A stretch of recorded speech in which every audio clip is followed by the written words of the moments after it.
முருகன் அருள் இருப்பதற்கான 5 அறிகுறிகள் என்ன தெரியுமா? உங்கள் வாழ்க்கையிலிருந்து சிலர் திடீரென தூரமாக விலகி செல்கிறார்கள்.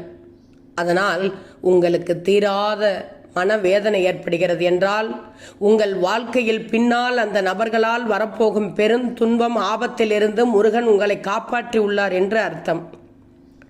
சிறிது நாட்களுக்கு பிறகு நீங்கள் அதே உணர்வீர்கள். இன்று யாருடைய பிரிவு உங்களுக்கு தீராத மனவேதனையை தருகிறதோ, சிறிது நாட்களுக்கு பிறகு அவர்களின் பிரிவு நல்லதாக நினைத்து மகிழ்ச்சி அடைவீர்கள். இது நடந்தால் முருகன் உங்களை காப்பாற்றி கொண்டிருக்கிறார் என்றுதான் அர்த்தம். சில சமயங்களில் காரணம் எதுவும் இல்லாமல் மனம் மிகவும் அமைதியாகவும் நிம்மதியாகவும் மகிழ்ச்சியாக உணர்கிறீர்கள் என்றால், அது முருகன் உங்களுடைய மனதை தொடும் நேரம். அது முருகனின் அருள் உங்களுக்கு பரிபூர்ணமாக இருக்கிறது என்றுதான் அர்த்தம்.